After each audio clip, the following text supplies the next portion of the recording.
दोस्तों, सऊदी अरब में हज यात्रा के दौरान मरने वालों का आंकड़ा 1000 पार कर गया है और जान गंवाने वालों में सबसे ज्यादा हज यात्री मिस्र के हैं। इसके बाद इंडोनेशिया और फिर भारत का नंबर है। और सऊदी प्रशासन के मुताबिक अधिकतर हज यात्रियों की मौत भीषण गर्मी के चलते हुई है। बट क्या वाकई में 1000 से ज्यादा लोगों की जान गर्मी की वजह से गई है या इसके पीछे कोई और कारण है? एक रिपोर्ट के मुताबिक अब तक मिस्र के 658, इंडोनेशिया के 200 और भारत के 98 हज यात्री जान गंवा चुके हैं। इसके अलावा Pakistan, Malaysia, Iran, Sudan, Jordan, Iraq के भी हज यात्रियों की मौत हुई है। वॉल स्ट्रीट जर्नल की रिपोर्ट के मुताबिक हज यात्रा में कई अमेरिकी नागरिकों की जान भी गई है। ऐसे में ये जानना भी जरूरी है कि मक्का मदीना का टेम्परेचर कितना है। सऊदी अरब में इस साल पिछले साल के मुकाबले ज्यादा गर्मी पड़ रही है और टेम्परेचर 51 डिग्री सेल्सियस पार कर गया है। और पिछले सप्ताह ही सऊदी अरब के मेट्रोलॉजिकल डिपार्टमेंट ने मक्का मदीना का टेम्परेचर 51.8 डिग्री सेल्सियस दर्ज किया। अब दिन में तो गर्मी है ही, लेकिन रात का टेम्परेचर भी 40 डिग्री सेल्सियस के आसपास दर्ज किया जा रहा है और जो हज यात्रियों की मुसीबत बढ़ा रहा है। लेकिन मक्का मदीना में इस बार इतनी ज्यादा मौतें क्यों हो रही हैं?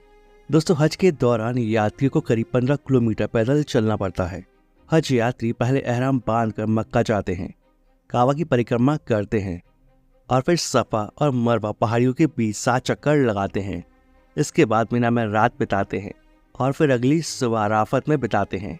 फिर मिना में शैतान को कंकड़ मारते हैं और कुर्बानी देते हैं। इसके बाद बाल कटवाते हैं और हज यात्रा के लिए पहना एहराम उतारते हैं। फिर मिना में शैतान को कंकड़ मारते हैं। फिर तवाफ के लिए वापस काबा आते हैं और आखिरी तवाफ के साथ हज यात्रा पूरी होती है। कुल मिलाकर कहा जाए तो ये बहुत परिश्रम भरा काम है। अब चूंकि हज यात्रा पर जाने वाले ज्यादातर यात्री 50 के पार के हैं और पहले से कई बीमारियों से जूझ रहे होते हैं, तो ऐसे में इस बार की गर्मी ने उनकी समस्या ज्यादा बढ़ा दी है। एक्सपर्ट कहते हैं कि सऊदी में जिस तरीके से गर्मी पड़ रही है, उससे हीट स्ट्रोक से लेकर ब्लड प्रेशर, शूट अप की दिक्कतें हो रही हैं। बुजुर्ग और महिलाएं इसे बर्दाश्त नहीं कर पा रहे हैं। उनमें हीट स्ट्रोक का खतरा 5 गुना ज्यादा है। और एक रिपोर्ट के मुताबिक डॉक्टर ने भी इस बात की पुष्टि कर दी है कि ज्यादातर हज यात्रियों की मौत हीट वेव जैसे कंडीशन के चलते हुई है।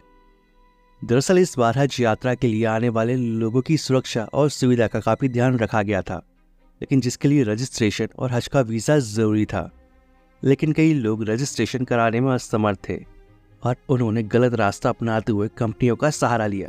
और बताया ये जा रहा है कि जिन हज यात्रियों की मौत हुई, उनमें से आधी से ज्यादा बगैर रजिस्ट्रेशन के थे और ट्रेवल एजेंट्स के जरिए अवैध तरीके से मक्का मदीना तक पहुंचे थे। उनका रजिस्ट्रेशन भी नहीं था और इसलिए सऊदी सरकार द्वारा मिलने वाला एयर कंडीशनिंग टेंट और बसों की सुविधा उन्हें नहीं मिल पाई और गलत तरीके से यात्रियों को खुले में भीषण धूप में रहना पड़ा। और एक रिपोर्ट के मुताबिक जो हज यात्री अवैध तरीके से और बगैर रजिस्ट्रेशन के आए थे, उन्हें ट्रेवल एजेंट्स ऐसी जगह चोरी छिपट ठहरा रहे थे जहां बिजली पानी तक की व्यवस्था नहीं थी, एसी तो दूर, पंखा भी नहीं था और ऐसे में गर्मी उनके लिए जानलेवा साबित हो रही थी। वैसे ऐसा पहली बार नहीं है जब हज यात्रियों की मौत हो रही हो। हालांकि इस बार संख्या बहुत ज्यादा है।